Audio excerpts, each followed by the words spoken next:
মানিকচক কলেজের ভেতরে ঢুকে এক যুবকের দাদাগিরি করার অভিযোগ। ঘটনায় কলেজের প্রিন্সিপাল কোনো পদক্ষেপ না নেওয়ার অভিযোগ সামনে রেখে কলেজের মূল গেটে প্রিন্সিপালকে আটকে দিল এবিভিপি সংগঠনের ছাত্রছাত্রীরা। পরে প্রিন্সিপালের সাথে কথা বলার পর গেট খোলেন আন্দোলনকারীরা। ঘটনায় কলেজ কর্তৃপক্ষের দ্রুত পদক্ষেপের দাবি তুলেছে আন্দোলনকারী এবিভিপি সংগঠনের ছাত্রছাত্রীরা। অভিযোগ, বহিরাগত ঢোকা এবং পার্কিংকে কেন্দ্র করে গতকাল মানিকচক কলেজে গন্ডগোল বাধে। এক যুবক চারচাকা গাড়ি নিয়ে জোরপূর্বক কলেজের ভেতরে ঢুকে দাদাগিরি করতে থাকে বলে অভিযোগ প্রতিবাদী ছাত্রছাত্রীদের। ওই যুবক কলেজের ভেতরে নিরাপত্তা রক্ষীদের হেনস্থা করে গালিগালাজ করে বলে অভিযোগ। ঘটনায় ছাত্রছাত্রীরা কলেজের প্রিন্সিপালকে জানালেও কোনো পদক্ষেপ নেয়নি। এই অভিযোগকে সামনে রেখে বৃহস্পতিবার প্রিন্সিপাল কলেজে ঢোকার আগে মূল গেট বন্ধ করে দিয়ে বিক্ষোভ দেখান। অভিযুক্ত যুবক কলেজের ছাত্র হোক বা বহিরাগত হোক, তার বিরুদ্ধে কঠোরতম ব্যবস্থা নিতে হবে সেই দাবি তোলেন। এই অবস্থায় কলেজের প্রিন্সিপাল অনিরুদ্ধ চক্রবর্তী আন্দোলনকারী ছাত্রছাত্রীদের সাথে কথা বলেন। পরবর্তীতে আন্দোলনকারী ছাত্রছাত্রীরা গেট খুললে প্রিন্সিপাল কলেজে প্রবেশ করেন। এবিভিপি সংগঠনের সঙ্গে যুক্ত কলেজের ছাত্রদের অভিযোগ, এক শ্রেণীর ছাত্র সহ বহিরাগতরা প্রতিনিয়ত কলেজের ভেতরে ঢুকে অশান্তির বাতাবরণ সৃষ্টি করতে চাইছে। গতকাল যে গোটা ঘটনা ঘটেছে তার বিরুদ্ধে ব্যবস্থা নিতে হবে, নইলে বৃহত্তর আন্দোলন হবে। এই গোটা ঘটনায় কলেজের প্রিন্সিপাল অনিরুদ্ধ চক্রবর্তী জানিয়েছেন, বহিরাগত ঢোকা এবং পার্কিংকে কেন্দ্র করে একটি গন্ডগোল গতকাল ঘটেছিল। এই ঘটনা নিয়ে পুলিশ প্রশাসনকে বিষয়টি জানানো হয়েছে। পাশাপাশি যে সমস্ত ছাত্রছাত্রীরা আন্দোলন করছে তাদেরকে গোটা অভিযোগ লিখিতভাবে জানাতে বলা হয়েছে। কলেজে কোনো রকম বহিরাগত প্রবেশ নিষিদ্ধ করা রয়েছে। যে গোটা ঘটনা ঘটেছে তা নিয়ে কলেজের সমস্ত কর্মচারীদের সাথে একটি আলোচনা করে প্রয়োজনীয় পদক্ষেপ নেওয়া হবে। গতদিন আমাদের মানিকচক কলেজে এক ছেলে, সেই ছেলেটি ঢুকে জোর জবরদস্তি স্টাফকে ধাক্কা দিয়েছে, প্লাস গেট খুলেছে। গেট খোলার পরে আমাদের কলেজের সামনে চত্বরে, যেখানে কি কোনো গাড়ি বাইক কোনো কিছু লাগায় না, সেই জায়গায় গাড়ি লেগেছে। তারপরে এর বিরোধ করতে গিয়ে আমাদের স্টাফের ফোন কেড়েছে। কেরার পরে বলেছে যে ফোনটা এখন যদি ভেঙে দিই তাহলে কেমন হবে। এগুলো কে ওই কোন ছেলে, কি ছাত্র কলেজের? এই ছেলেটি শুনলাম নাকি এই ছেলেটি একটি ছাত্র। কোন কোন কোন বিষয়ে পড়ে? এই ছেলেটি পড়ে সেমিস্টার 4-এ।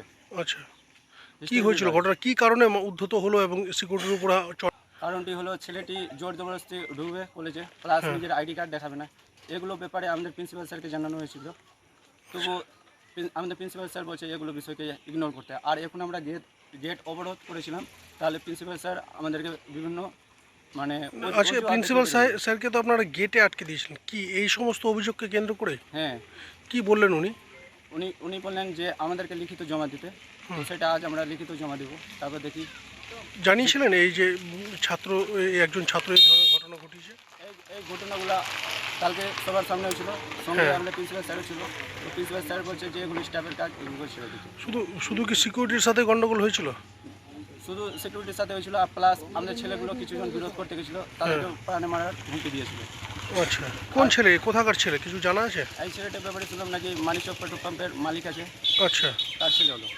আমরা দিন আগে থেকে দেখতে গেছি যে মানিকচক কলেজে তৃণমূল ছাত্র পরিষদের আমলে বিভিন্ন খারাপ কার্যকলাপ হতো, এমনি কলেজ চত্বরটাকে ক্লাব ঘর বানিয়ে রেখেছিল।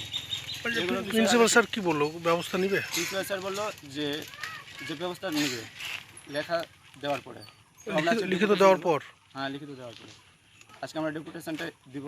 তারপর দেখি আগামী দুদিনের মধ্যে যদি স্যার যদি কোনো স্টেপ যদি না নেয়, তাহলে আমরা পরে এই আন্দোলনটিকে বৃহত্তর আন্দোলন করব। মালদা জেলার বাকি সব কলেজ থেকে ছাত্ররা আসবে।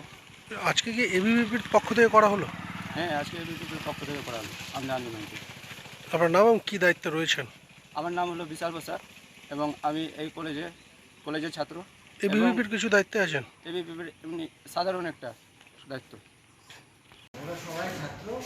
ওরা কালকে একটা ঘটনা ঘটেছে, সেই ঘটনা সম্পর্কে আমাকে আরও কিছু বিস্তারিত বলতে চাইছি। আমি বললাম লিখিত আকারে বিষয়টা আমার কাছে পৌঁছতে, কারণ মুখে বললে পরে অনেক সময় মিসকমিউনিকেশন হয়, আর লিখিত থাকলে ওটা অ্যাপ্রোপ্রিয়েট হয়।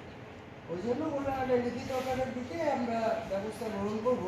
আমি গতকালই আইসির সঙ্গে কথা বলেছি, কী ব্যবস্থা নেওয়া যায় সেটা তার সাথে আলোচনা করেছি। উনি বলেছেন যে আমাদের 10 জন র্যাব থাকবে এখন থেকে।